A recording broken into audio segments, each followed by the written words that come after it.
Good evening, everyone, and welcome to our first virtual hike coming to you from Chabot Space and Science Center. And boy, do we have a treat tonight. We have a special guest, Mr. James Wilson from the East Bay Regional Park District. He's a supervising naturalist with the Mobile Education Unit. And without further ado, we're going to get started. I should mention that right after his presentation, we will have time for questions and answers. So think about some really hard ones for James. And then afterwards, we'll go on to our virtual hike. I hope you're ready. James? James, are you out there? James? There you are. Hi. Hey, Lisa.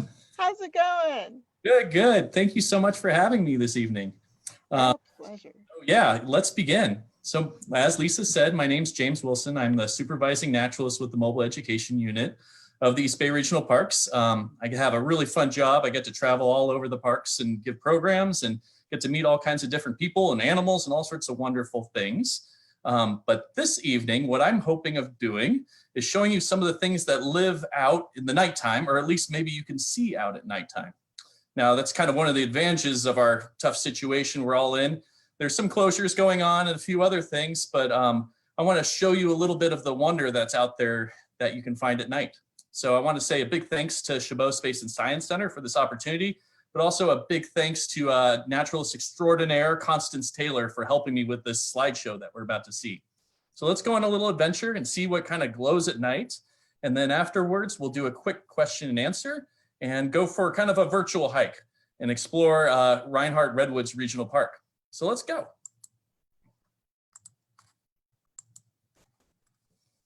So here we are. East Bay Regional Parks comprise of 73 regional parks, 125,000 acres, and over 1,250 miles of trails. Some closures are in effect, and I advise that everybody check the Park District's website at ebparks.org before going out and adventuring, and go out there definitely and get some of that nature relief that we all need during these stressful times. So let's turn those flashlights off, get our night vision going, and see how this goes. So sometimes the night is anything but dark. So first I'd like to talk about is the glowing eyes that we might see out there in the forest. Glowing eyes are actually produced by eyeshine. So this is when light enters the eye and it hits a little photoreceptor in the back that transmits the information to the brain. Now, some animals, this light doesn't hit the photoreceptor right away and it bounces back and forth. This is called this little thing in the back, the tapetum lictum. So deers, dogs, cats, horses, and ferrets all kind of have this. Humans don't, and I'll explain a little bit of why our eyes shine red in a little bit. But some of these animals want to catch that extra light, and so it's bouncing around. So if we have our flashlight and we're looking around, we might see some of those glowing eyes, and they glow different colors for different reasons. Even different age animals might glow differently. So here are some of our friends there with their little glowing eyes. So like I said, humans don't have this. However, when photographed with a fast shutter at a high speed, we often get those red eyes. And this is actually the reflection of our blood through our cornea that reflects our retina. And some cameras, you might know, have like a red eye removal function. And what basically happens is that you get two flashes, and it's one to close your pupils, and it's one to take the picture. So those are those glowing eyes, not really glowing, but reflecting, but nonetheless, kind of fun to see if you have that flashlight out there looking. So some other glowing things that happen out there in the woods and in the parklands is bioluminescence. So this is a biochemical emission of light by living organisms. They're not even giving off heat when this happens. This is different from fluorescence, which we'll talk about a little later, but there are 8 different types of I'm going to pronounce it wrong, luciferase enzymes that cause organisms to glow. And all bioluminescent organisms have in common the reaction of a luciferin and an oxygen catalyzed by the luciferase to produce the light. So mixing of chemicals, when they get agitated with some oxygen, send off that light. One of the ones that you can find out in the East Bay Regional Parks is the western banded glowworm. So It's actually a beetle, not a worm like we all kind of know. And in their larval stage, they predate or eat millipedes. So we see two examples there in their kind of glowing form, kind of rolled up and curled up. They usually find themselves kind of in the dirt, looking for those millipedes to eat. That photo that we have there on the right is one of them actually eating a millipede. And then ironically, there's a quarter next to it too. And the quarter was there just to kind of give you some size about how big these creatures are. Sadly, we don't have the typical fireflies like they do east of the Rockies, but we do have some of these really cool creatures out there.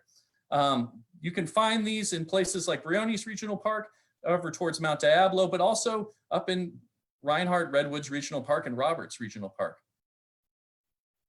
Here's what their adults look like.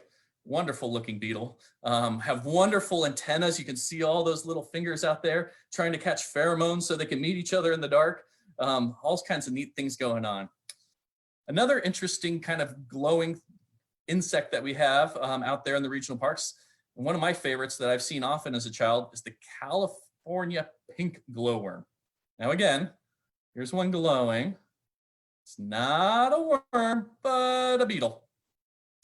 Here's one of the larval stages over there on the left. And then on the right, we have the adult female. Now the adult female doesn't go into like a full beetle after a full beetle phase. It kind of has this almost incomplete metamorphosis where it stays almost like a larva. And you can see that tail glowing. And these can be typically found under oak leaf litter. So a popular place to look if you, when we have campground reservations open up and things like that in the future, is looking under the leaf litter under oak trees. And so again, like the other glowworm, they predate on millipedes. So here's a cool one glowing. And then the adult form of the male looks like this. So for those East Coasters, or at least east of the Rockies, it might look like, a regular firefly that you might see. It's not even a fly, it's a beetle. But here's the male, and the male's wonderful big eyes, you can see there, are trying to look after the female. And thanks to @Left Coast Naturalists, if you're not following them, we have a great photo of the male and female. So here we are, a female and I think 2 males hanging out. And this photo was taken in Briones Regional Park. Another beetle that we have is the California glowworm. Here is the adult form during the day. And sadly, I don't have a photograph of the glowworm at night. These aren't typically found in the East Bay. The only sightings that I know of are down towards Sunol Regional Wilderness, but they definitely love the Pacific West, and in the redwood forests and a lot of damp forests, you can find them. So that's kind of on the insect side of the glowing things that you can find out there.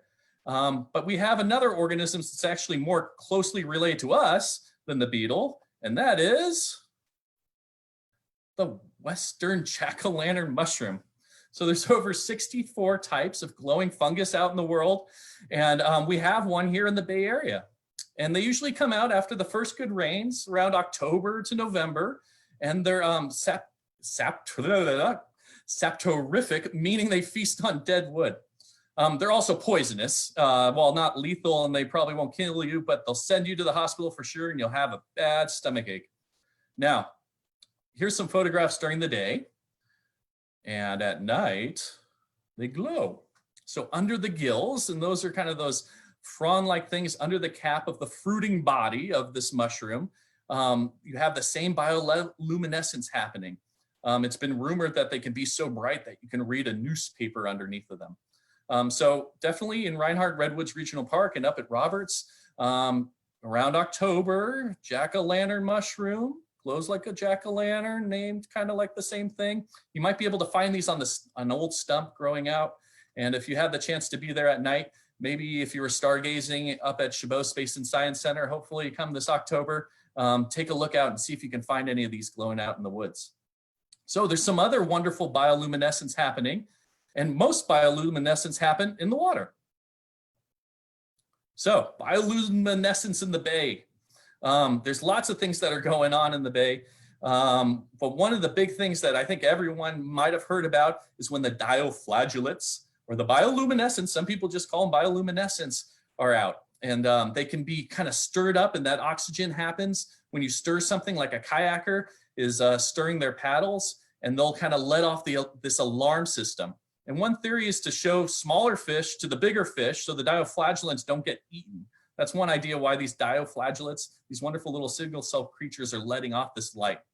I found a really neat kind of connection with Chabot Space and Science Center, and I have a story for you. So astronaut James Lovell, who commanded the ill-fated Apollo 13 spacecraft that didn't get a chance to land on the moon, but came all the way around and then back.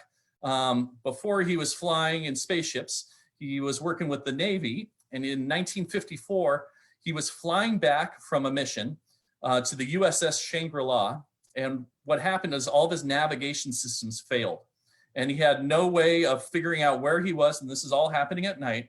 And so what he did is he turned his cabin lights off, and he found his way back to the aircraft carrier by the wake of the ship going through the ocean. So he could see all the dioflagellates that were all stirred up from the engine motor, and he was able to come and then land in the dark onto the aircraft carrier. Of course, using the lights on the aircraft carrier to help him land. So there's all kinds of other wonderful creatures out there in the ocean. They do all kinds of lights for different kinds of reasons. Some people, here's some neat examples of some. There's a counter illumination. So they actually use the lighting to act as camouflage to the night sky. Squids do this as they're swimming in the water column. They'll light up so that predators below, when they look up, they'll see all the stars sparkling. They also do this to lure prey, like an angler fish will reach its long proboscis kind of out and dangle a light. And they'll also use it to mimic another little lighting shrimp, so to say, so that the shrimp will come out and hang out with the anglerfish's light, and then they get to eat that shrimp. Some other ones are just basic illumination to make light. So barbed dragonfishes will send red light out of their cheeks, and they'll kind of light up the ocean at nighttime so they can actually see their prey. Now, the insects, like I talked about, mostly do this to attract mates, but there is some exceptions, like glowworms in New Zealand caves. They do this to attract midges to eat. An example of here in the bay, one of my favorites, is a fish that uses this for communication. So here we go. This is our little fish. This fish is called the midshipman or the toadfish. The species that we have in the bay is called the plainfin midshipman. And they have these photopores. That one photograph of the fish upside down, you can see all these little kind of like dots on their body. Those are the photopores, and they glow during courtship. So the males are looking kind of fancy, and they're lighting up all of their bodies, sitting on the bottom of the mud. And we can't typically see the lights from shore unless you were like scuba diving underwater or snorkeling and looking for them. But the neat thing about them lighting up and doing this courtship thing is that they're not only looking fancy, they're actually sounding fancy too.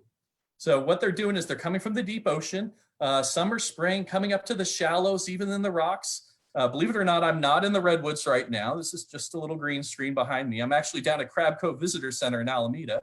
And this is a great place that you could hear the midshipmen, not even see them with these glowing lights. But what's happening in summer and spring is they're coming out and they're attracting females with this glow, but they're also making a hum. And they make these little beds in the rocks, and they're humming to attract the females, and that the frequency to which they hum, humans can actually hear them out of the water. So if maybe calling Crab Cove and finding out if the midshipmen are singing, we can give you an answer, but it kind of sounds like a low kind of hum.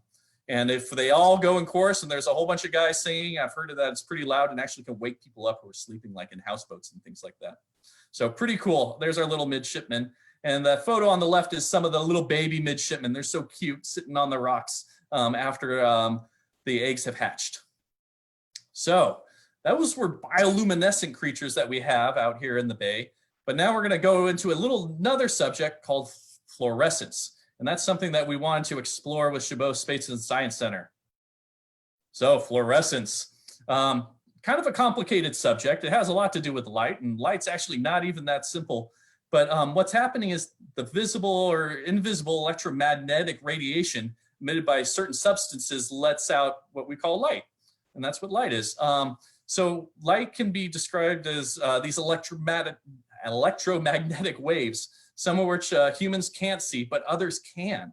So ultraviolet, it fits in the spectrum between visible light and X-ray.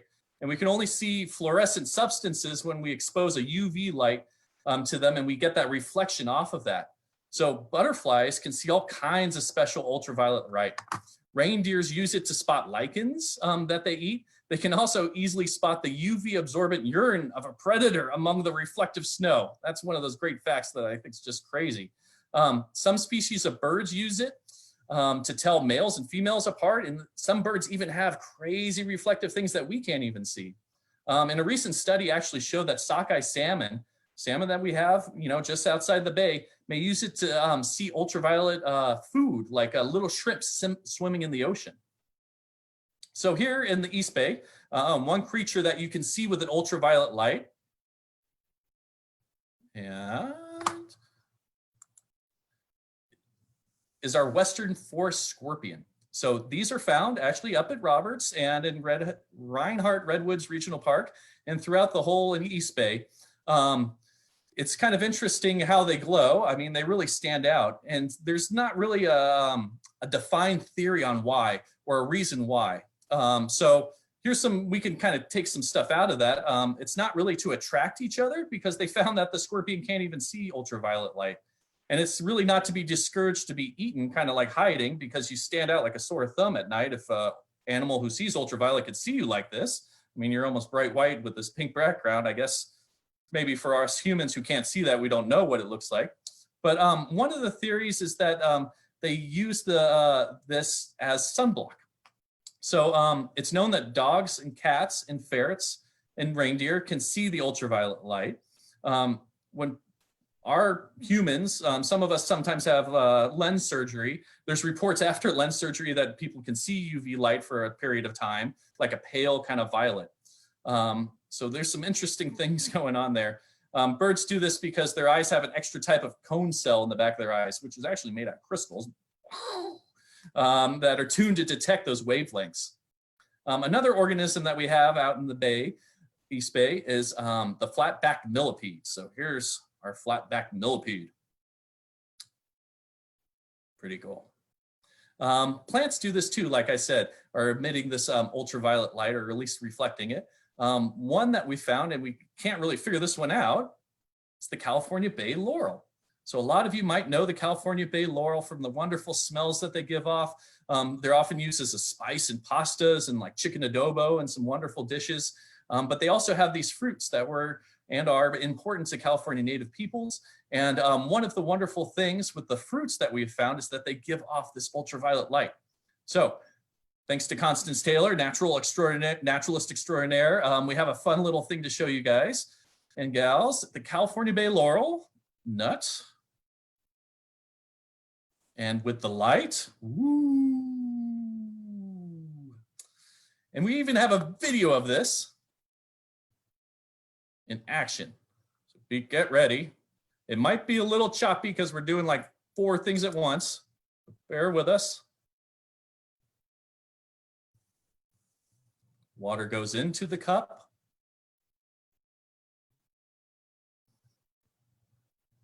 Bay laurel nuts go into the water.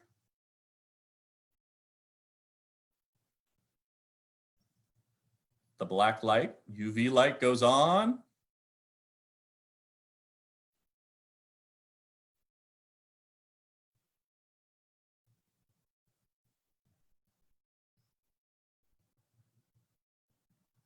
Ooh.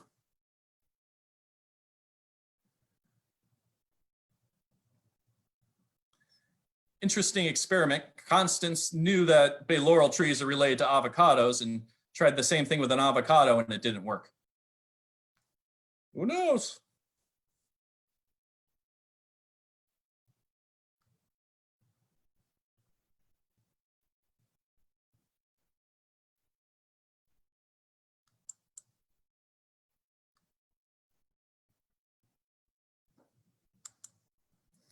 So that's kind of ends my presentation of some of the glowing things that we can see out there. Some amazing stuff. Hopefully we'll get to get back out there at night and get to use our, let's see, I got my UV light right here.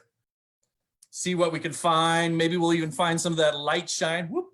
And then, yeah, explore a lot more. And so what I'd like to do is kind of conclude and thank Chabot Space and Science Center for the opportunity of sharing some things that we probably wouldn't get a chance to see had we not had this opportunity to be virtual, but also hopefully answer some questions that you might have and get you all out there in the regional parks. Thanks, James. That was amazing. And we do have some questions. We have a question from Laura. It is, red tides have become more prevalent and significant in years. Is there a reason for that, or is it just a normal fluctuation? Yeah, so red tides are interesting where you're having different organisms die off. It could be some of those dioflagellants. It can be certain kinds of algae. It can be all kinds of interesting creatures that are dying within the bay. And then the bacteria that's eating them up is kind of causing this poison that's floating around the ocean, which then in turn hurts other organisms. You know, they happen for different reasons in different places. They happen all over the world, different types of red tides. So, you know, I think each one is a different case specific. So I couldn't answer for, you know, one particular area, but, you know, with climate change happening and all of these other things happening in the world, yeah, some things like this are becoming more prevalent. So that's Great kind of question. Any more questions out there?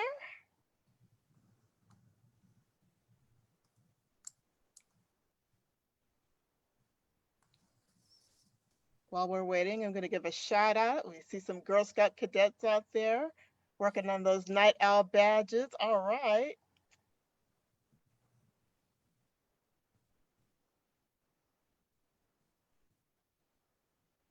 All right, questions going once.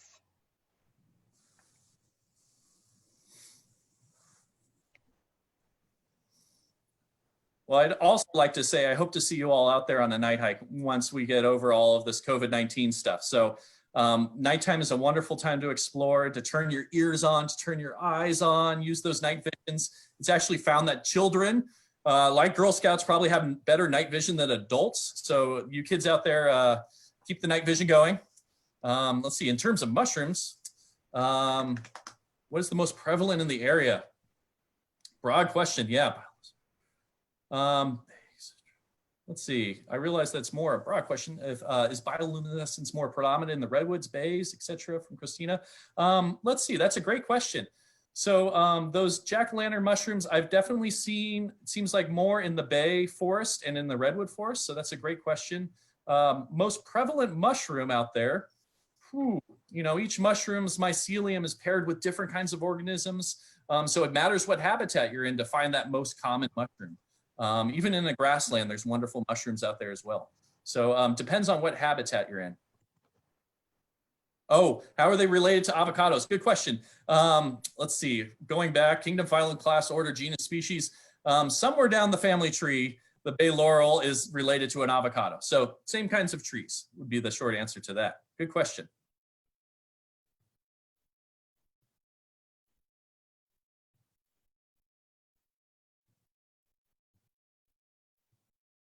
Yeah, fun fact with the California bay nuts, they are edible. The outside is not edible, but the actual nut itself is edible if you give it a bake.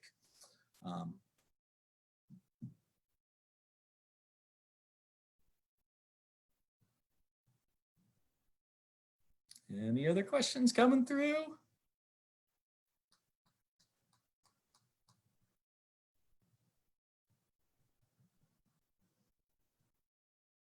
Well, I definitely encourage everyone to explore the redwoods.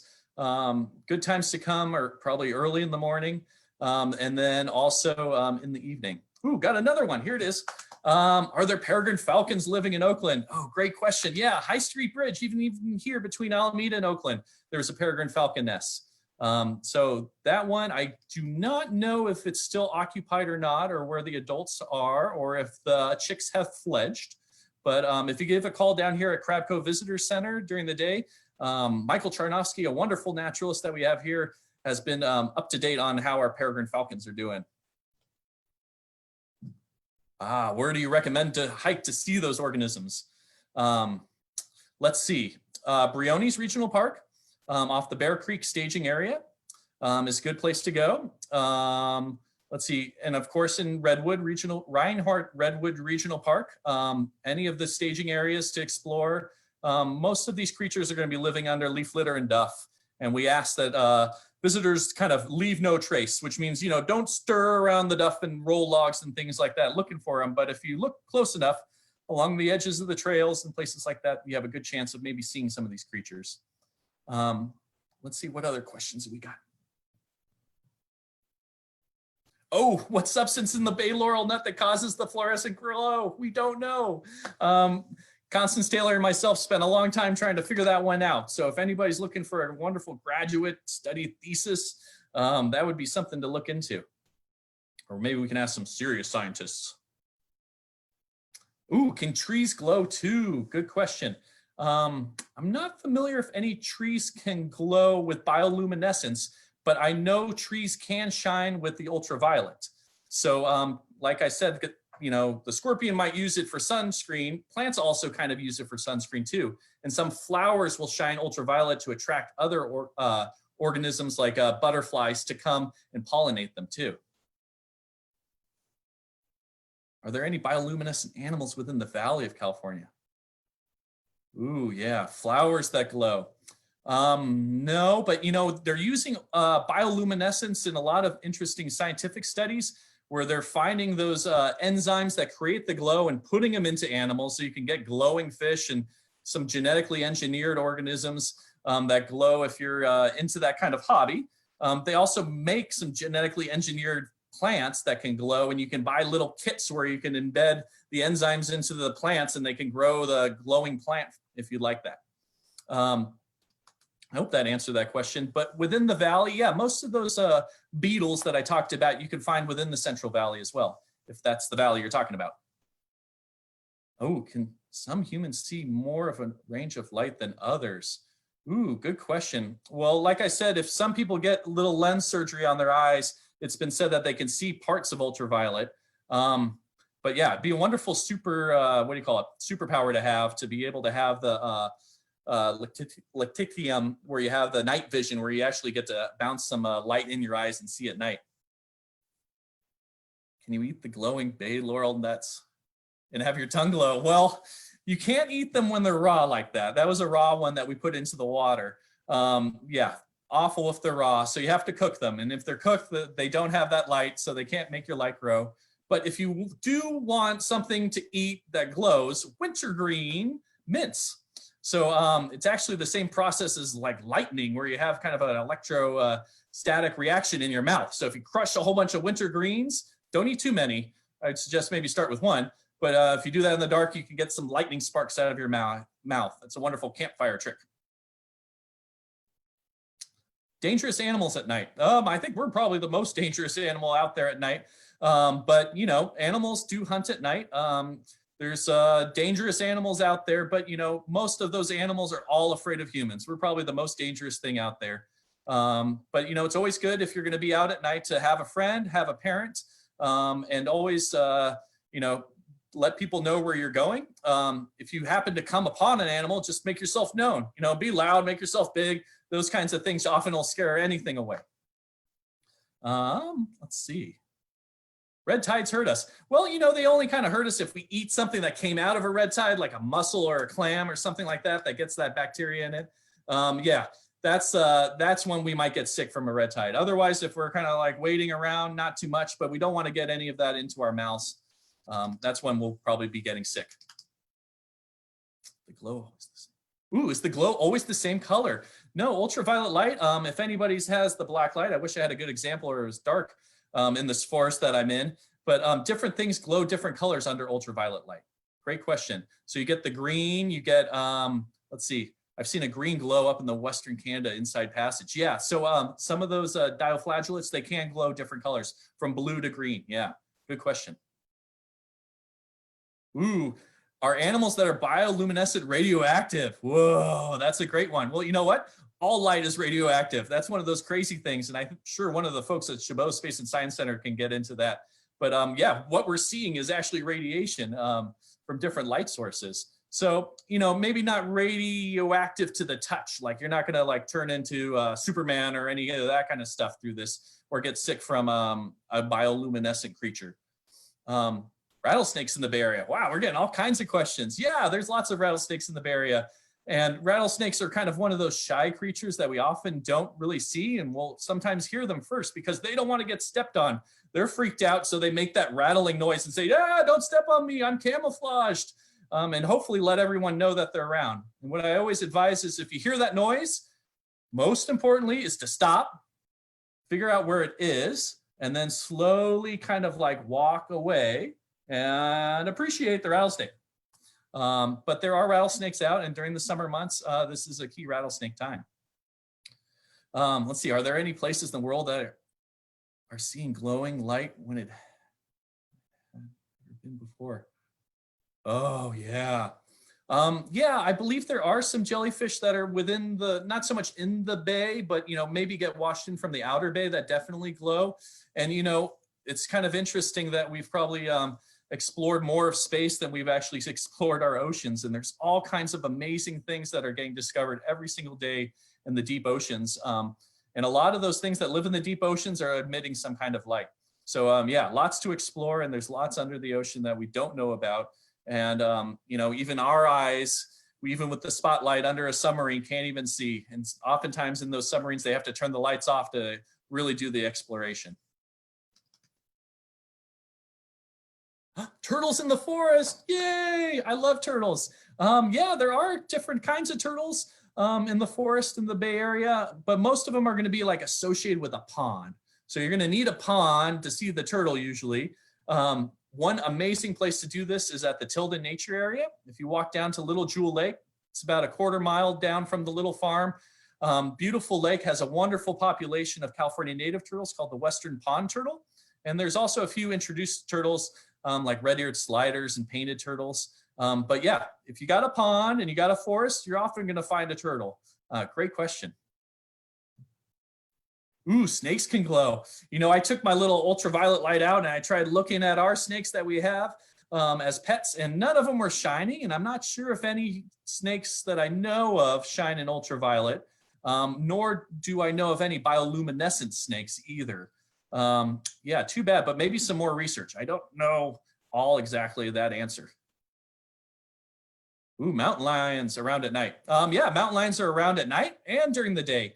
Kind of crepuscular, which means they're out early mornings or kind of into the early evenings. So they're moving around, and like I said, they're probably going to be more scared of us than they are of, they're going to be more scared of us than we're going to be scared of them. No, that doesn't make sense. More scared of us than anything at all. So yeah, mountain lions are around, but stay safe, travel with your friends. And if you happen to see one, just make yourself big and known, and then get to appreciate the mountain lion.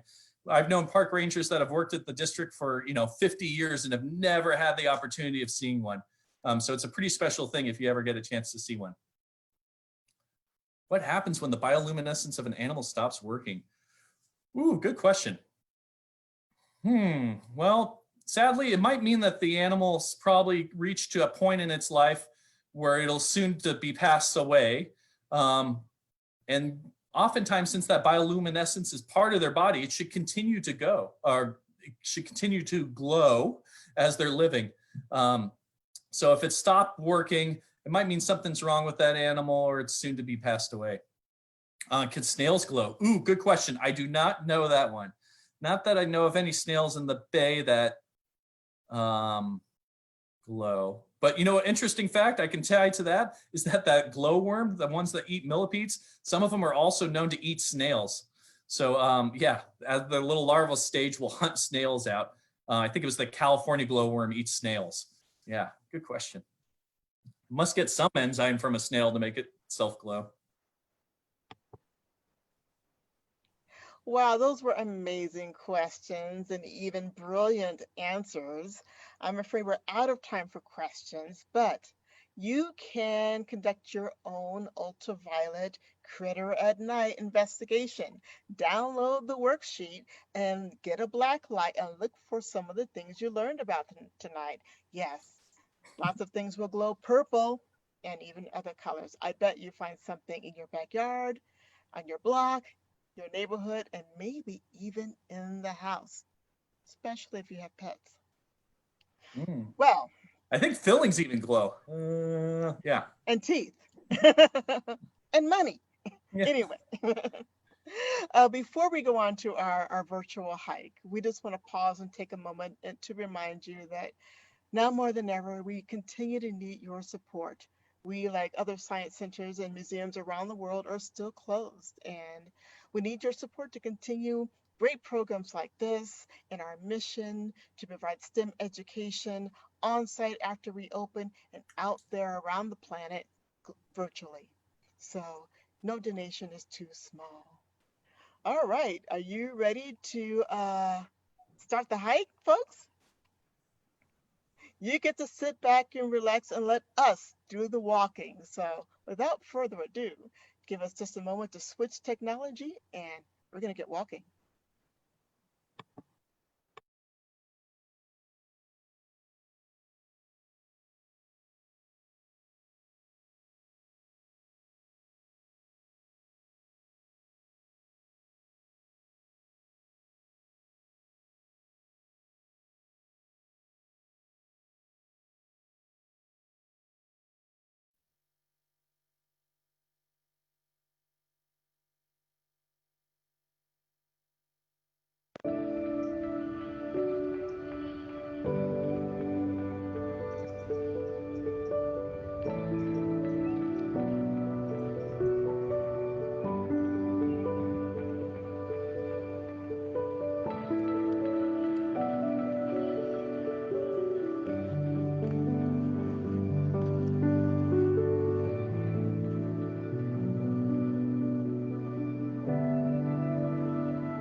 All right, folks, I hope you enjoyed our virtual hike and come back next week where we have more virtual programs coming real soon.